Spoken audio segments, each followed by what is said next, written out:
जय हिंद प्यारे साथियों, स्वागत है आप सभी का उत्कर्ष एकेडमी खिलचीपुर के ऑनलाइन प्लेटफॉर्म में। इस वीडियो में हम लोग दिल्ली पुलिस कांस्टेबल एग्जाम 2023 के लिए जीके एंड जीएस का पार्ट नंबर 7 डिस्कस करेंगे। प्यारे साथियों, बिल्कुल वेरी मोस्ट और इम्पोर्टेंट सेलेक्टेड क्वेश्चन इस क्लास में लिए गए। यकीन मानिएगा, ये क्लास आपकी एग्जाम के लिए बहुत ही ज़्यादा इम्पोर्टेंट साबित होगी। पर डे की हमारी टॉप 20 क्वेश्चन की सीरीज चल रही है।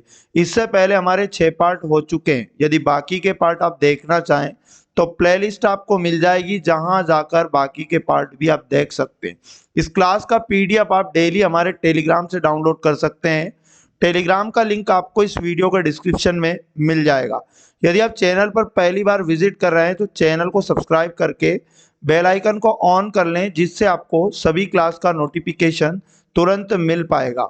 आज का पहला और मोस्ट इम्पोर्टेंट क्वेश्चन है, निम्नलिखित में से कौन मोहम्मद गौरी का सेनापति था और उसने भारत में गुलाम वंश की स्थापना भी की थी।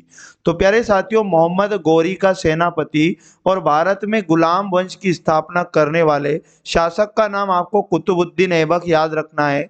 ऑप्शन नंबर 4 इस क्वेश्चन का बिल्कुल राइट आंसर हो जाएगा। क्वेश्चन नंबर 2 की अगर बात करें चोरी चोरा घटना के बारे में, निम्नलिखित में से कौन सा कथन सही नहीं है। तो प्यारे साथियों, 4 ऑप्शन में 3 ऑप्शन बिल्कुल सही है। एक कथन ऐसा है जो चोरी चोरा कांड के बारे में सही नहीं है। तो इसका राइट आंसर आप तीसरा ऑप्शन याद रखिएगा। इस घटना के कारण गांधी जी ने सविनय अवज्ञा आंदोलन वापस लिया था। ये गलत कथन है। चोरी चोरा कांड की घटना के कारण गांधी जी ने सविनय अवज्ञा आंदोलन नहीं, बल्कि आपको याद रखना है असहयोग आंदोलन को वापस लिया था। इसकी डेट भी आप याद रखिएगा। चोरी चोरा की घटना 4 फरवरी 1922 को घटित हुई थी और चोरी चोरा भारतीय राज्य यूपी में पड़ता है। तो ये इतनी इंपॉर्टेंट जानकारी इस क्वेश्चन से आपको याद रखना है। क्वेश्चन नंबर 3 है, भारत के संविधान का भाग 4 किससे संबंधित है। तो भारतीय संविधान का भाग 4 में आप याद रखिएगा, राज्य के नीति निर्देशक तत्व शामिल किए गए हैं। ऑप्शन नंबर 4 इसका करेक्ट आंसर आप याद रखिएगा। मौलिक अधिकार भारतीय संविधान के किस भाग में है। तो भाग 3 आपको याद रखना है। और नागरिकता का उल्लेख भारतीय संविधान के भाग 2 में आप याद रखिएगा। और संघ और उसके राज्य क्षेत्र भारतीय संविधान के भाग 1 में आपको याद रखना है।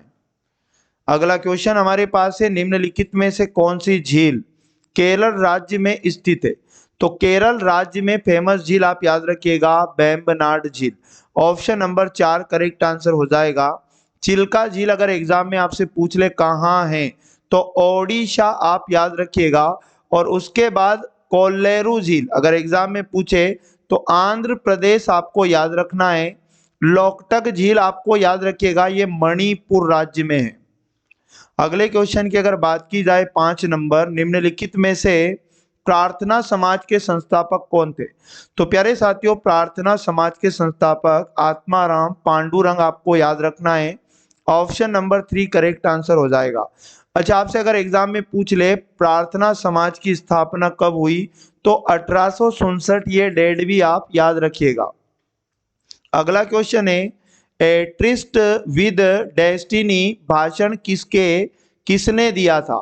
तो ए ट्रिस्ट विद डेस्टिनी भाषण आप याद रखिएगा जवाहरलाल नेहरू के द्वारा दिया गया था। ऑप्शन नंबर 2 बिल्कुल सही जवाब हो जाएगा। नेक्स्ट क्वेश्चन की अगर बात करें, सेरी कल्चर का संबंध किससे है। तो प्यारे साथियों, रेशम कीट पालन का संबंध सेरी कल्चर से है। ऑप्शन नंबर 4 करेक्ट हो जाएगा। मछलियों का अध्ययन अगर एग्जाम में पूछ ले तो इक्थियोलॉजी कहलाता है। और मधुमक्खी पालन से आपको याद रखना है एपी कल्चर कहलाता है। अगला क्वेश्चन है हमारे पास, बौद्धों द्वारा निर्मित कनेरी गुफाएं निम्नलिखित में से किस राज्य में स्थित है। तो प्यारे साथियों, कनेरी की गुफाएं आप याद रखिएगा महाराष्ट्र राज्य में स्थित है। आगे यदि बात करें ओडिशा राज्य में, तो याद रखिएगा उदयगिरी और खंडगिरी की गुफाएं याद रखिएगा। और कर्नाटक से अगर पूछ ले तो बादामी गुफाएं आपको याद रखना है। और तमिलनाडु में आपको याद रखना है वराहा गुफाएं। अगला क्वेश्चन है हमारे पास, कांडला पोर्ट का नया नाम क्या है, जिसका हाल ही में नाम बदला गया है। तो कांडला पोर्ट का नया नाम आपको याद रखना है Deendayal port trust. Option number 3 correct answer हो जाएगा। और ये किस राज्य में है, अगर आपसे एग्जाम में पूछ ले दीनदयाल पोर्ट ट्रस्ट, गुजरात आपको याद रखना है। अगला क्वेश्चन है हमारे पास, निम्नलिखित में से कौन अपने नाटकों ययाति और तुगलक के लिए सबसे अधिक जाने जाते हैं? तो ययाति और तुगलक के लिए याद रखिएगा गिरीश कर्नाड का नाम। ऑप्शन नंबर 3 करेक्ट आंसर है। अगला क्वेश्चन है हमारे पास, वर्ष 2022 में किस अंतरराष्ट्रीय हवाई अड्डे को विश्व का सर्वश्रेष्ठ हवाई अड्डा घोषित किया गया है? तो 2022 के लिए याद रखिएगा इंपोर्टेंट हवाई अड्डा हमद अंतरराष्ट्रीय हवाई अड्डा, इसे याद रखिएगा सर्वश्रेष्ठ हवाई अड्डा घोषित किया गया है। नेक्स्ट क्वेश्चन है हमारे पास, इंडियाज स्ट्रगल फॉर इंडिपेंडेंस पुस्तक के मुख्य लेखक और संपादक कौन थे? तो राइट आंसर आपको विपिन चंद्र याद रखना है।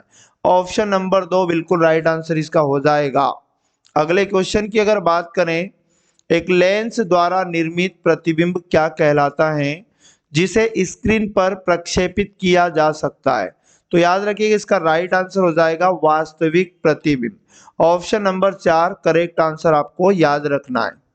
अगला क्वेश्चन है, इंद्रधनुष हमेशा किस दिशा में बनता है? तो सूर्य के ऊपर या फिर सूर्य के सामने या सूर्य के नीचे बनता है या फिर सूर्य के समान स्तर पर बनता है?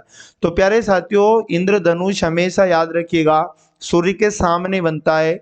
ऑप्शन नंबर 2 बिल्कुल राइट आंसर इसका हो जाएगा। अगला क्वेश्चन हमारे पास है, प्रसिद्ध शहनाई वादक उस्ताद बिस्मिल्लाह खान को किस वर्ष भारत रत्न से सम्मानित किया गया था? तो बिस्मिल्लाह खान का संबंध शहनाई वादक से था और याद रखिएगा सन 2001 में इन्हें भारत रत्न से भी सम्मानित किया जा चुका है। नेक्स्ट क्वेश्चन है हमारे पास, निम्नलिखित में से कौन सा वायरल रोग है, मतलब वायरस रोग है? तो याद रखिएगा जी का एक वायरल रोग है। ऑप्शन नंबर 2 करेक्ट आंसर आपको याद रखना है। जीका वायरस को पहली बार 1947 में युगांडा के जीका जंगल में एक रीसस बंदर में खोजा गया था। नेक्स्ट क्वेश्चन की अगर बात की जाए, मॉन्ट्रियल प्रोटोकॉल पर किस वर्ष हस्ताक्षर किया गया था? तो प्यारे साथियों, मॉन्ट्रियल प्रोटोकॉल पर सन 1987 में हस्ताक्षर किया गया था। ऑप्शन नंबर 2 करेक्ट हो जाएगा। और मॉन्ट्रियल प्रोटोकॉल ओजोन परत को क्षीण करने वाले पदार्थों के लिए याद रखिएगा ये प्रोटोकॉल है और 1987 में बनाई गई एक अंतर्राष्ट्रीय संधि थी ये, और मॉन्ट्रियल प्रोटोकॉल पर 197 देशों के द्वारा हस्ताक्षर किए गए हैं। अगले क्वेश्चन की अगर बात की जाए, किस मुगल सम्राट को रंगीला के नाम से जाना जाता है? तो इंपॉर्टेंट जानकारी है जो आपको याद रखना है, मोहम्मद शाह। तो मुगल सम्राट मोहम्मद शाह को रंगीला के नाम से जाना जाता है। ऑप्शन नंबर 3 करेक्ट आंसर हो जाएगा। नेक्स्ट क्वेश्चन की बात की जाए, भारत में सार्वजनिक क्षेत्र के उद्यमों में विनिवेश प्रक्रिया किस वर्ष शुरू हुई? तो विनिवेश प्रक्रिया आप याद रखिएगा 1991 में शुरू हुई। ऑप्शन नंबर 4 बिल्कुल करेक्ट आंसर है। अगला क्वेश्चन है हमारे पास, निम्न में से कौन से पादप ऊतक कोशिका विभाजन में सक्षम होते हैं? तो कोशिका विभाजन में सक्षम याद रखिएगा विभज्योतक। ऑप्शन नंबर 1 बिल्कुल सही जवाब है। तो प्यारे साथियों, ये थे इस सीरीज के टॉप 20 क्वेश्चन। यकीन मानिएगा इस सीरीज से एग्जाम के अंदर काफी क्वेश्चन आपको देखने को मिलेंगे, इसलिए पर डे इस क्लास को आप जरूर वॉच किया करें। समय धीरे धीरे निकलता जा रहा है और एग्जाम डेट धीरे धीरे निकट आती जा रही, इसलिए आप पर डे आप जरूर पढ़ाई करें। मिलेंगे नेक्स्ट वाले पार्ट में, तब तक पढ़ते रहिएगा। जय हिंद, जय भारत, वंदे मातरम।